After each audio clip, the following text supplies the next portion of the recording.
अस्सलाम वालेकुम। अस्सलाम वालेकुम। This is Mehak Saba and you are watching MS chemistry. तो ये जो है वो मेरी यूट्यूब की पहली वीडियो है जिसमें मैं सबसे पहले आपको केमिस्ट्री का इंट्रोडक्शन दूंगी। उसके बाद हम पंजाब टेक्स्ट बुक स्टार्ट करेंगे फर्स्ट ईयर की। तो सबसे पहले स्टार्ट करते हैं केमिस्ट्री का इंट्रोडक्शन। तो केमिस्ट्री की डेफिनेशन से तो आप सब लोग आगाह होंगे कि केमिस्ट्री जो है वो मैटर के बारे में हम पढ़ते हैं। Study of matter is called chemistry, ये डेफिनेशन आपने बहुत सुनी होगी। लेकिन एक्चुअली स्टडी ऑफ मैटर नहीं, सिर्फ अगर ये कहें हम कि study of matter is called chemistry तो ये डेफिनेशन एग्जैक्ट नहीं है, या कह सकते हैं हम पूरी डेफिनेशन या अधूरी डेफिनेशन, पूरी डेफिनेशन नहीं है। बहरहाल, तो केमिस्ट्री, आपको पता है कि मैटर क्या है? मैटर वो चीज़ है जो चीज़ जगह घेरती है, वजन रखती है। तो दुनिया की सारी चीज़ें ही ऐसी हैं जो जगह घेरती हैं और वजन रखते हैं। तो इसका मतलब ये थोड़ी है कि हम दुनिया की हर चीज़ केमिस्ट्री के अंदर पढ़ते हैं। दुनिया की हर चीज़ हम केमिस्ट्री के अंदर नहीं पढ़ते। हम सिर्फ मैटर की तीन चीज़ें केमिस्ट्री के अंदर पढ़ते हैं, मैटर की हर चीज़ केमिस्ट्री के अंदर नहीं पढ़ाई जाती। तो ये डेफिनेशन के study of matter is called chemistry, it's wrong. क्योंकि मैटर तो दुनिया की हर चीज़ मैटर है सिवाय एनर्जी के। तो सिर्फ ये कहना कि स्टडी ऑफ मैटर, ये ठीक नहीं है। अगर आपने केमिस्ट्री को प्रॉपर्ली डिफाइन करना है then you can say that study of composition, structure and properties of matter like this, इस तरीके से कि study of composition, structure and properties of matter is called chemistry. क्योंकि मैटर के अंदर बहुत सारी चीजें आ जाती हैं जो कि हम सिर्फ केमिस्ट्री के अंदर नहीं पढ़ते, क्योंकि मैटर तो बहुत ज्यादा वाइड है पूरी दुनिया के अंदर। अगर आप उसकी ग्रोथ पढ़ेंगे, रिप्रोडक्शन पढ़ेंगे मैटर की, वी आर मैटर, हमारी ग्रोथ होती है, हमारी रिप्रोडक्शन है। तो ये जो सारी चीजें हैं हम बायोलॉजी के अंदर पढ़ते हैं। मतलब मैटर की ग्रोथ और मैटर की रिप्रोडक्शन तो किसके अंदर पढ़ी जाती है? बायोलॉजी के अंदर पढ़ी जाती है। मैटर की एनर्जी और प्रिंसिपल्स वगैरह जो कि हम पर लागू हो रहे होते हैं, जैसे कि बहुत सारे लॉज हैं फिजिक्स के अंदर, तो ये एनर्जी और प्रिंसिपल जो है ये भी हम पर ही लागू हो रहे हैं। एनर्जी हमारे अंदर है, प्रिंसिपल हम पर अप्लाई हो रहे हैं। तो ये जो है वो हम किस ब्रांच के अंदर पढ़ते हैं? फिजिक्स के अंदर पढ़ते हैं। अगर हम मैटर के एंगल्स, मैटर की लेंस, ये पुल वगैरह जो बन रहे होते हैं, सिविल इंजीनियर्स जो बना रहे होते हैं, ये एंगल्स यूज कर रहे होते हैं, लेंस यूज कर रहे होते हैं, तो ये भी मैटर की है। एंगल्स भी मैटर के होते हैं, लेंस भी मैटर के होते हैं, मैटर की होती हैं। तो ये सारी चीजें भी मैटर की हैं। तो फिर ये हम केमिस्ट्री में नहीं पढ़ते, ये हम मैथ्स में पढ़ते हैं। तो matter is a wide range. तो सिर्फ study of matter is not chemistry. Study of composition, structure and properties of matter is called chemistry. ठीक है, अब चलते हैं हम पंजाब टेक्स्ट बुक पर। ये है हमारा first chapter, Punjab text book board का, क्लास 11th। तो ये हम स्टार्ट करेंगे और इसी को पहले कंटिन्यू करेंगे पंजाब को, देन फर्स्ट चैप्टर होगा, देन फेडरल पर आएंगे। लेकिन जो फर्स्ट चैप्टर है इसका, उसका जो नेम है वो है बेसिक कॉन्सेप्ट्स। बेसिक कॉन्सेप्ट्स आप पहले भी पढ़ के आ चुके हैं, लेकिन जिस तरीके से बुक में होगा तो हम उसको कवर करेंगे। एटम, सबसे पहला इसका टॉपिक है एटम। क्योंकि जाहिर सी बात है बेसिक जो है वो एटम पर, एटम से ही हो सकती थी बेसिसिटी स्टार्ट। तो लेट मी, एक मिनट।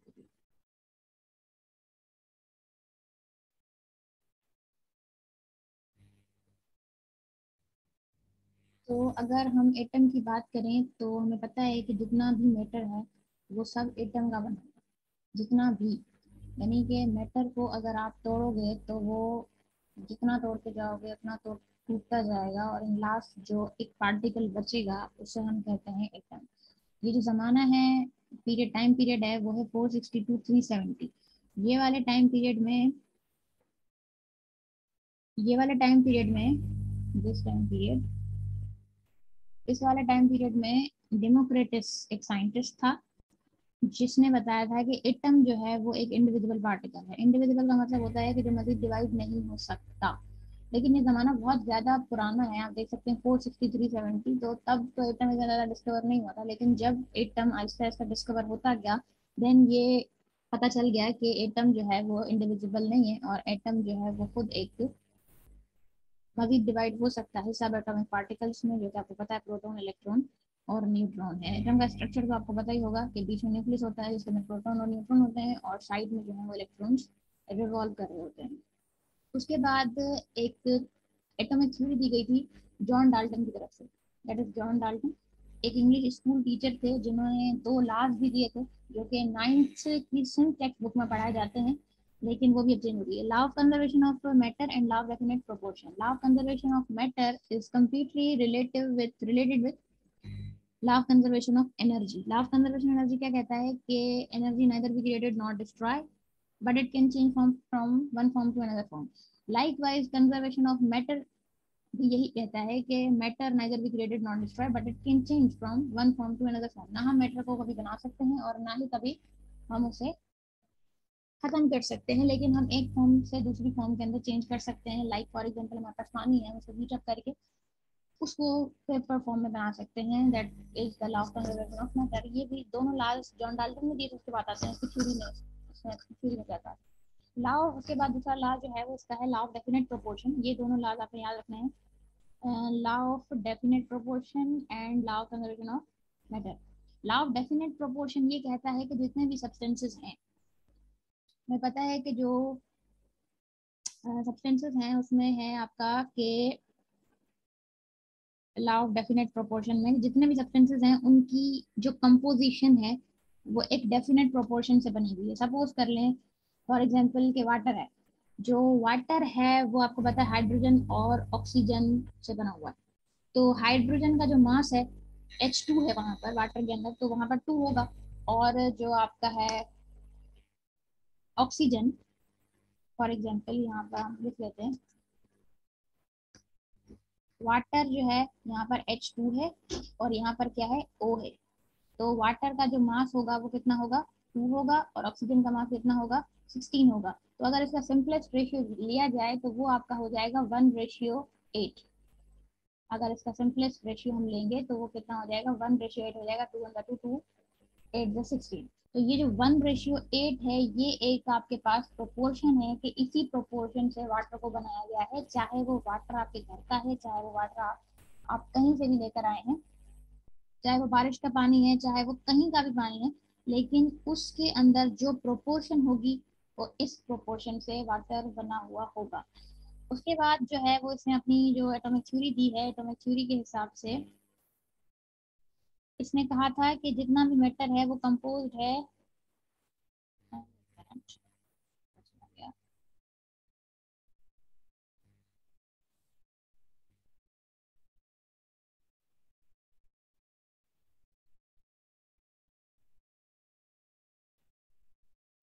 जी, तो ये जो ब्लू में लिखा हुआ है atom is the smallest particle of an element which can take part in a chemical reaction. इसने ये कहा कि एटम जो है वो एक एलिमेंट का स्मॉलेस्ट पार्टिकल है। अब कोई भी एलिमेंट हो उसका स्मॉलेस्ट पार्टिकल जो है वो क्या होगा एटम होगा। और वही जो है वो टेक पार्ट करता है एक्चुअली केमिकल रिएक्शन में, क्योंकि आपको पता है केमिकल रिएक्शन जो है वो बॉन्डिंग से होते हैं और जब बॉन्डिंग होती है तो उसमें एटम ही टेक पार्ट करते हैं। एटम भी नहीं बल्कि उनके इलेक्ट्रॉन्स टेक पार्ट कर रहे होते हैं। अब यहाँ पर जो है वो कुछ एलिमेंट्स और एटम्स की इंडिपेंडेंट एग्जिस्टेंस बताई गई है, इंडिपेंडेंट और डिपेंडेंट। जैसे कि इन्होंने कहा है कि हीलियम और जो नियोन है वो ऐसे एटम्स हैं जो कि अपनी इंडिपेंडेंट एग्जिस्टेंस रखते हैं, यानी इनको एग्जिस्ट करने के लिए किसी दूसरे अपने साथी की जरूरत नहीं पड़ती है। जबकि जो हाइड्रोजन नाइट्रोजन और ऑक्सीजन है वो इंडिपेंडेंटली एग्जिस्ट नहीं करते हैं, यानी हाइड्रोजन एटॉमिक फॉर्म में एग्जिस्ट नहीं करता। अगर करता भी है तो बहुत रेयर कंडीशंस में करता है। इस तरीके से नाइट्रोजन, इसी तरीके से ऑक्सीजन, ये इंडिपेंडेंटली एग्जिस्ट नहीं करते। उसके बाद यहाँ पर 2 टर्म्स हैं आपके पास ऊपर, वो है एलिमेंट्स और कंपाउंड्स। 2 टर्म्स हैं एलिमेंट्स और कंपाउंड्स। अब ये एलिमेंट और ये है आपके पास कंपाउंड। आपको पता है 9th में शायद आपने इसकी वो पढ़ी हो क्लासिफिकेशन, कि जो मैटर होता है वो कंपोज होता है या तो वो सब्सटेंस होगा या तो वो मिक्सचर होगा। मैटर या तो वो सब्सटेंस होगा या तो वो मैटर या तो सब्सटेंस होगा या मिक्सचर होगा। जो सब्सटेंस होता है उसके लिए कहा जाता है कि प्योर मैटर जो होगा वो सब्सटेंस होगा और जो इम्प्योर मैटर होगा वो मिक्सचर होगा। तो जो सब्सटेंस है वो मजीद डिवाइडेड होता है एलिमेंट्स और कंपाउंड्स के अंदर। अब एलिमेंट और कंपाउंड में क्या फर्क है? एलिमेंट जो है वो तो आपको पता है कि प्योर फॉर्म होती है, या फिर आप इसे कह सकते हैं कि एलिमेंट को इस तरीके से डिफाइन किया जाता है simplest form of matter. element is the simplest form of matter and compound is not the simplest form, it is a complex form of matter. Then आगे जो मिक्सचर है वो मिक्सचर दो तरह के होते हैं, एक होता है होमोजीनियस और एक होता है हेट्रोजीनियस। जो होमोजीनियस मिक्सचर होता है उसे हम सॉल्यूशन कहते हैं और जो हेट्रोजीनियस मिक्सचर होता है वो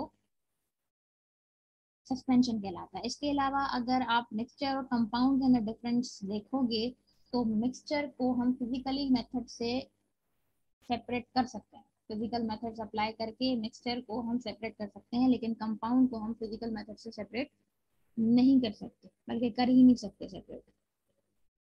देन उसके बाद मॉडर्न रिसर्चर्स ने हमें ये बताया कि ना सिर्फ 3 एटॉमिक पार्टिकल्स हैं सब एटॉमिक पार्टिकल्स, बल्कि उसके अंदर और भी सब एटॉमिक पार्टिकल्स पाए जाते हैं। इलेक्ट्रॉन, प्रोटॉन, न्यूट्रॉन के अलावा हाइड्रोन, न्यूट्रिनो, एंटी न्यूट्रिनो, बहुत सारे छोटे छोटे पार्टिकल्स होते हैं जो कि पाए जाते हैं। यहाँ पर एक लाइन लिखी हुई है, more than 100 such particles are thought to exist in an atom. छोटे छोटे पार्टिकल्स बहुत ज्यादा हैं। However electron, proton and neutron are regarded as the fundamental particles of atom. ये जो तीन हैं ये आपके पास फंडामेंटल पार्टिकल्स होते हैं। उसके बाद एक स्वीडिश केमिस्ट था जे बेrzelius, 1779 एंड 1848 इसकी date of birth and date of death है। इसमें जो है वो एटॉमिक मासेस कैलकुलेट किए थे एलिमेंट्स के। आपको पता है कि एटॉमिक मास क्या होता है? एटॉमिक मास होता है सम ऑफ प्रोटॉन एंड न्यूट्रॉन। जितने उसके अंदर प्रोटॉन होंगे किसी भी एटम के अंदर, उसी एलिमेंट के लिए हम बात करेंगे कि इसके अंदर जितने प्रोटॉन और न्यूट्रॉन है उनका सम जो है वो कहलाता है हमारे पास atomic mass. A number of value are close to the modern values of atomic masses. जितना जो उसने कैलकुलेट किया था वही इन द एंड हमें मिल गया था।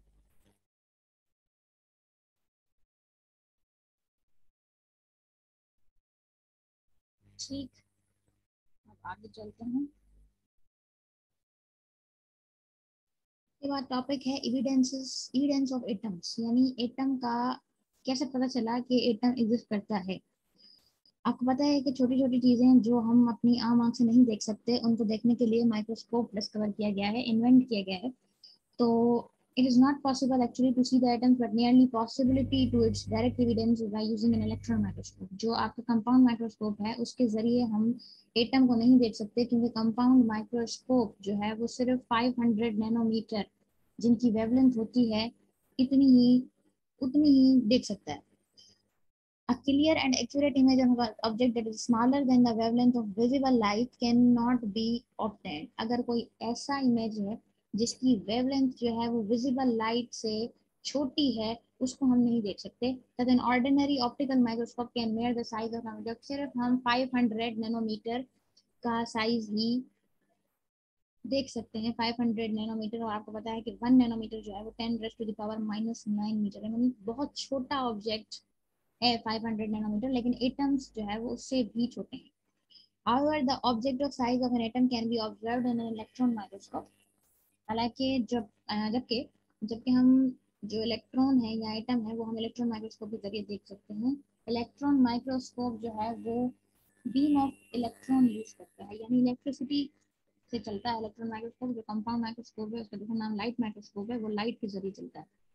इलेक्ट्रॉन माइक्रोस्कोप में क्यों ऐसा होता है? क्योंकि because wavelength of electron is much shorter than that of visible light. उसकी वेवलेंथ बहुत ज़्यादा छोटी है जिसके ज़रिए हम इलेक्ट्रॉन या एटम को देख सकते हैं।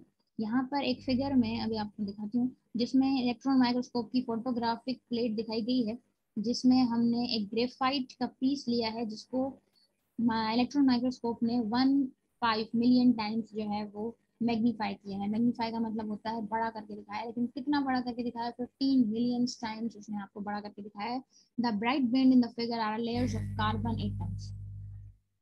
ये जो फिगर है ये आपका है electron microscope photograph of graphite. Graphite का एक छोटा सा पीस दिया गया है, उसको इलेक्ट्रॉन माइक्रोस्कोप के जरिए दिखाया गया है, और इसमें जो ये ब्राइट बैंड्स आ रहे हैं ये एक्चुअली कार्बन के एटम्स है, यानी इतना उसको 15 मिलियन टाइम्स से उसको मैग्नीफाई किया गया है कि आपको पूरी एक फोटोग्राफिक बहुत ज़्यादा अच्छे तरीके से आपको दिखाई दे रहा है।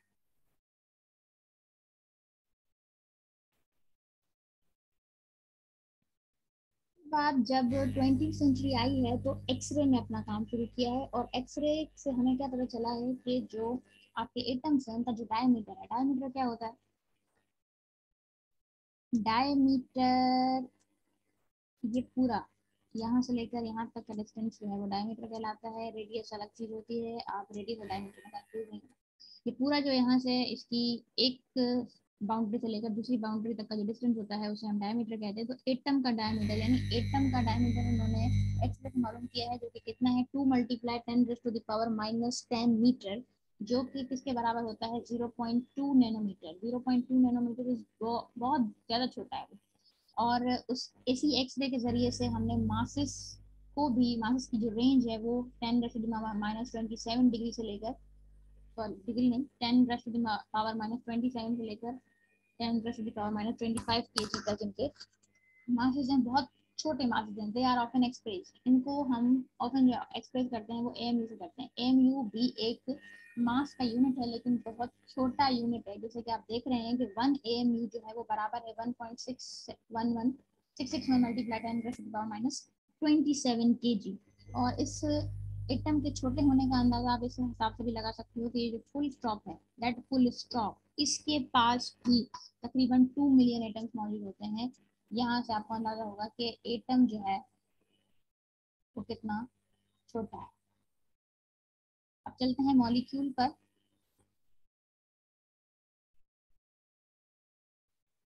अब बात हो अब बात हो रही है मॉलिक्यूल की। एटम्स मिलकर मॉलिक्यूल बनाते हैं। 2 एटम्स मिलकर मॉलिक्यूल बना सकते हैं, 3 एटम्स मिलकर मॉलिक्यूल बना सकते हैं, 4 एटम्स मिलकर मॉलिक्यूल बना सकते हैं, यानी दो या दो से ज्यादा एटम्स मिलकर मॉलिक्यूल बना सकते हैं। लेकिन अगर इसके कंपैरिजन में, मॉलिक्यूल पर हम इसकी डिटेल पर बाद में आते हैं, लेकिन कंपाउंड भी यही चीज होती है कि कंपाउंड में भी दो या दो से ज्यादा एटम्स मिलकर एक कंपाउंड बना देते हैं। तो इन दोनों के बीच में डिफरेंस क्या है? मॉलिक्यूल जो है उसके लिए जरूरी है कि कंपाउंड, अगर हम कंपाउंड की बात करें तो कंपाउंड के लिए जरूरी है कि जो दो एटम्स मिल रहे हैं वो डिफरेंट होने चाहिए। मॉलिक्यूल के लिए ये बात जरूरी नहीं है कि जो एटम्स आपस में मिल रहे हैं वो जरूरी हो जाए। That's the difference only. कि मॉलिक्यूल के लिए जरूरी नहीं है कि जो एटम्स आपस में मिल रहे हैं वो एक जैसे होने चाहिए। कंपाउंड के लिए ये बात जरूरी है।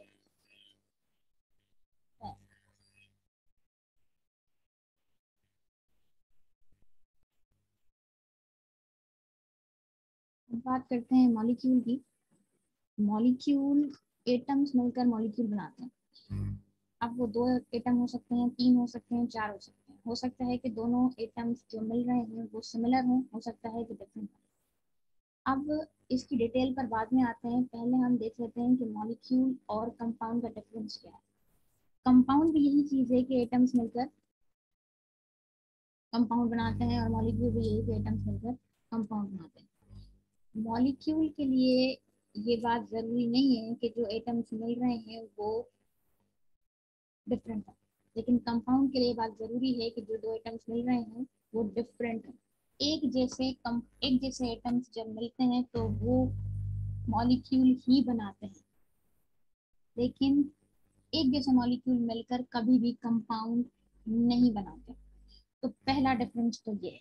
देन आगे चलते हैं इस पर। तो आपको पता है कि जो हीलियम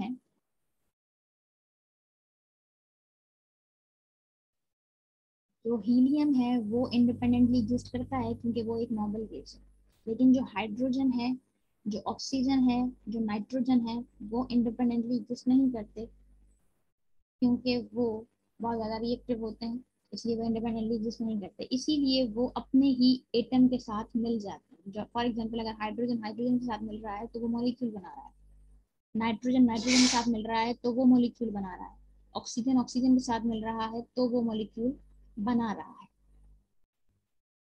तो यहाँ पर आप देख सकते हैं कि जो हीलियम है, हीलियम इंडिपेंडेंटली खुद एक मॉलिक्यूल है। क्लोरीन के दो एटम्स जब मिलते हैं तो वो मॉलिक्यूल बनता है O3P4S8। ये सब जो है वो मॉलिक्यूल्स हैं। मॉलिक्यूल मोनो एटॉमिक हो सकते हैं, मॉलिक्यूल डाई एटॉमिक हो सकते हैं, पॉली एटॉमिक हो सकते हैं, ट्राई एटॉमिक हो सकते हैं, इस तरीके से।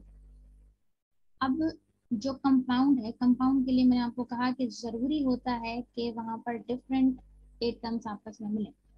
तो यहाँ पर ये नीचे एग्जांपल्स लिखी हुई हैं HCl, NH3, H2SO4 और ग्लूकोज की। ये कंपाउंड्स भी हैं और ये मॉलिक्यूल भी हैं। कंक्लूजन इस तरीके से निकलेगा कि जो कंपाउंड्स होते हैं, सारे कंपाउंड्स मॉलिक्यूल होते हैं, लेकिन सारे मॉलिक्यूल्स कंपाउंड नहीं होते हैं। अब ये कंपाउंड कैसे हैं कि इन्होंने डिफरेंट एटम्स जुड़े हुए हैं आपस में इनके। अब फॉर एग्जांपल अगर हम HCl कंपाउंड लेते हैं तो HCl का कंपाउंड HCl के मॉलिक्यूल्स का बना हुआ है। HCl अगर आप पूरा ले रहे हो तो वो कंपाउंड है, लेकिन अगर आप उसको फोकस कर रहे हो, उसको जूम करके देख रहे हो, तो वो HCl के ही मॉलिक्यूल्स का बना हुआ है। इस तरीके से अमोनिया है, अमोनिया खुद एक कंपाउंड है, लेकिन वो बना हुआ किसका है? अमोनिया के मॉलिक्यूल्स का बना हुआ है। सल्फ्यूरिक एसिड खुद एक कंपाउंड है, लेकिन वो बना हुआ किसका है? सल्फ्यूरिक एसिड के मॉलिक्यूल्स का बना हुआ है। इस तरीके से ग्लूकोज के मॉलिक्यूल्स का बना हुआ है। तो every compound is a molecule, but every molecule is not a compound. For example जैसे हीलियम हो गया, सॉरी हीलियम नहीं, हाइड्रोजन गैस हो गया, ऑक्सीजन गैस हो गई, नाइट्रोजन गैस हो गई, ये सब मॉलिक्यूल्स हैं, लेकिन ये कंपाउंड नहीं है। और इनको हम दूसरा नाम दे सकते हैं कि जो हाइड्रोजन है, ऑक्सीजन है, नाइट्रोजन है, ये जो मॉलिक्यूलर फॉर्म में है, ये मॉलिक्यूल्स ऑफ एलिमेंट्स हैं। और ये जो HCl है, अमोनिया है, सल्फ्यूरिक एसिड है और ग्लूकोज है, ये मॉलिक्यूल्स ऑफ कंपाउंड्स हैं। तो दो तरह के मॉलिक्यूल्स होते हैं, मॉलिक्यूल्स ऑफ एलिमेंट्स और मॉलिक्यूल्स ऑफ कंपाउंड्स। तो मॉलिक्यूल और कंपाउंड का डिफरेंस करने अगर हम बैठेंगे तो इनका कोई मुकाबला है नहीं। कंपाउंड एक अलग चीज है, थोड़ा सा इनका आपस में रिलेशन है। अब दो तरह के मॉलिक्यूल्स होते हैं, एक होते हैं माइक्रो मॉलिक्यूल्स और एक होते हैं मैक्रो मॉलिक्यूल्स। माइक्रो वर्ड से जाहिर है और मैक्रो वर्ड से जाहिर है कि माइक्रो छोटे मॉलिक्यूल्स होंगे और मैक्रो जो है वो बड़े मॉलिक्यूल्स होंगे। तो साइज जो है मॉलिक्यूल्स की, जाहिर सी बात है कि वो बिगर होगी एटम से। They depend upon the number of atoms present in them and their shapes. Size of molecule इस बात पर डिपेंड करती है कि उसके अंदर कितने एटम्स मौजूद हैं और उनकी शेप क्या है। कुछ मॉलिक्यूल्स जो हैं वो बड़े होते हैं और उनको माइक्रो मॉलिक्यूल्स कहा जाता है, जैसे कि हेमोग्लोबिन है। हेमोग्लोबिन हमारे ब्लड के अंदर मौजूद होता है, जो कि मॉलिक्यूल है लेकिन वो मैक्रो मॉलिक्यूल है। इट हेल्प्स, इसका काम क्या होता है कि ये कैरी करता है oxygen from lungs to all parts of our body. Each molecule of haemoglobin is made up of nearly 10,000 atoms.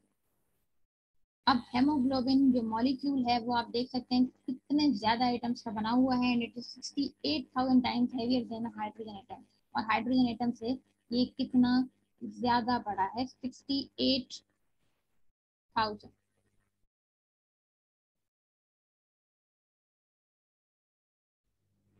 उसके बाद जो आपका टॉपिक है वो है आयन। आयन जो है वो किसी भी स्पीशी के ऊपर अगर चार्ज होगी तो उसे हम आयन कहते हैं। ये तो आपको बेसिक्स हैं बिल्कुल। आयन जो है या तो पॉजिटिव होता है या तो नेगेटिव होगा। अगर उसके ऊपर पॉजिटिव चार्ज होगा तो वो पॉजिटिव आयन कहलाता है, और पॉजिटिव आयन को हम केटाइन कहते हैं। और अगर किसी के ऊपर नेगेटिव चार्ज है तो वो नेगेटिव आयन है, या उसको हम एनाइन कहते हैं। वेन एवर एन एटम, अब आयन्स कब बनते हैं? आयन्स तब बनते हैं जब कोई एटम इलेक्ट्रॉन लॉस करता है या फिर गेन करता है। अगर वो लॉस करता है तो उसके ऊपर पॉजिटिव चार्ज आती है, और अगर वो गेन करता है तो उसके ऊपर नेगेटिव चार्ज आती है। ये एक्चुअली आयन आयन का बनना जो प्रोसेस है उसे हम कहते हैं आयोनाइजेशन। फॉर एग्जाम्पल अगर कोई एटम है और वो अपना एक कोई इलेक्ट्रॉन लॉस कर रहा है या गेन कर रहा है, तो ये जो प्रोसेस है ये आयोनाइजेशन कहलाता है। और अब सवाल ये पैदा होता है कि किसी कोई एटम है तो अगर वो लॉस कर रहा है तो उसके ऊपर पॉजिटिव चार्ज क्यों आ रही है, और अगर कोई गेन कर रहा है तो उसके ऊपर नेगेटिव चार्ज क्यों आ रही है। तो सपोज कर लेते हैं हम, एक एटम है सोडियम का। सोडियम के पास आपको पता है 11 प्रोटॉन होते हैं। हम न्यूट्रॉन की बात नहीं कर रहे फिलहाल। 11 प्रोटॉन होते हैं और 11 जो है वो इसके पास इलेक्ट्रॉन होते हैं। अब सपोज करें कि इसने अपना एक इलेक्ट्रॉन लॉस कर दिया, क्योंकि इसकी आखिरी शेल में एक इलेक्ट्रॉन होता है और वो लॉस कर देगा। जब इसने अपना एक इलेक्ट्रॉन लॉस कर दिया तो अब इसकी जो कंडीशन होगी वो ऐसी होगी कि इसके पास प्रोटॉन तो 11 ही होंगे, लेकिन इसके जो इलेक्ट्रॉन होंगे वो एक कम हो जाएगा, और आपके पास जो इलेक्ट्रॉन हो जाएंगे वो हो जाएंगे 10। तो अब पॉजिटिव चार्ज इसके ऊपर बढ़ गई है और नेगेटिव चार्ज जो है वो इसकी कम हो गई है, इसीलिए ओवरऑल इसके ऊपर क्या आ जाएगी? पॉजिटिव चार्ज आ जाएगी। सिमिलरली जब कोई इलेक्ट्रॉन गेन करता है, फॉर एग्जांपल क्लोरीन है, जब वो इलेक्ट्रॉन गेन करेगा तो क्लोरीन के पास जो है वो 17 इलेक्ट्रॉन होते हैं पहले, और जब वो गेन कर लेगा तो वो इलेक्ट्रॉन कितने हो जाएंगे, 18 हो जाएंगे। और प्रोटॉन इसके पास वही 17 रहेंगे। जब प्रोटॉन 17 रहेंगे और इलेक्ट्रॉन 18 हो जाएंगे तो ऑफकोर्स इसके ऊपर कौन सी चार्ज आ जाएगी, नेगेटिव। दैट्स वाई जब कोई इलेक्ट्रॉन गेन करता है तो उसके पास नेगेटिव, और जब कोई लॉस करता है तो उसके ऊपर पॉजिटिव चार्ज है। उसके बाद यहाँ पर लिखा हुआ है कि ए प्लस जो है वो उसे हम केटाइन कहते हैं, और ये प्लस जो है वो +1 हो सकता है, +2 हो सकता है, +3 हो सकता है। ये जो नंबर ऑफ चार्जेस नहीं डिपेंड करती हैं कि उसने कितने नंबर ऑफ इलेक्ट्रॉन लॉस किए हैं। और अब फॉर एग्जांपल ये जो केटाइन बनने का प्रोसेस है, केटाइन बन रहा है, फॉर एग्जांपल ये एक एटम है ए, और ये जब टूट गया तो ये ए प्लस और एक इलेक्ट्रॉन यहाँ से लॉस हो गया। अब यहाँ पर आप देखें कि हुआ क्या है, एक्चुअली एक बॉन्ड टूटी है। और आपको पता है कि बॉन्ड ब्रेकिंग जो है वो एक एंडोथर्मिक प्रोसेस होता है, यानी इस प्रोसेस को करने के लिए जब भी आपको केटाइन बनाना होगा तो आपको एनर्जी रिक्वायर होगी। तो इसीलिए ये आपको आपसे पूछा जा सकता है कहीं पर भी कि जो फॉर्मेशन ऑफ केटाइन होती है वो एंडोथर्मिक होता है या एक्सोथर्मिक। तो वो एंडोथर्मिक होगा क्योंकि फॉर्मेशन हम जब केटाइन की कर रहे होते हैं तो एक्चुअली हम बॉन्ड तोड़ रहे होते हैं, और जब बॉन्ड टूटती है तो वो प्रोसेस क्या कहलाता है, आपका एंडोथर्मिक कहलाता है।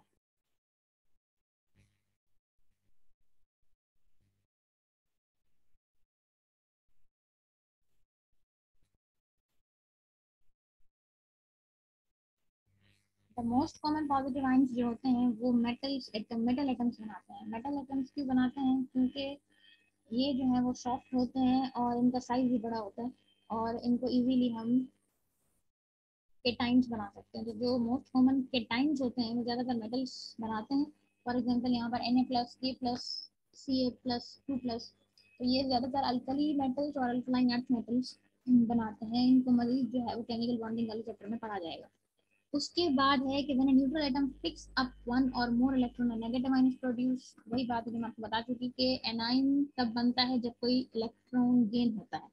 और जाहिर सी बात है जब कोई इलेक्ट्रॉन गेन हो रहा है तो बॉन्ड की फॉर्मेशन हो रही है, और बॉन्ड की जो फॉर्मेशन होती है तो यहाँ पर एनर्जी रिलीज होती है, और इस प्रोसेस को हम कहते हैं exothermic process. The most common negative ions are fluorine, chlorine, bromine and sulphur ion is also ETC।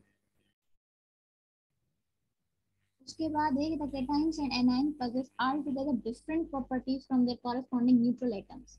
ये क्यों कहा गया है कि जो केटाइन है जब वो एटम था तब उसकी अलग प्रॉपर्टीज थी, अब जब वो केटाइन बन गया तो उसकी अलग प्रॉपर्टी थी। इसी तरीके से जब कोई एटम था और जब वो एनाइन बन गया तो डिफरेंट प्रॉपर्टीज होती हैं उनके पास। एटम के पास अलग होंगी केटाइन और एनाइन जो वो खुद बना रहे होंगे, चाहे वो उन्हीं के केटाइन और एनाइन है, लेकिन फिर भी उनके पास डिफरेंट प्रॉपर्टीज होंगी।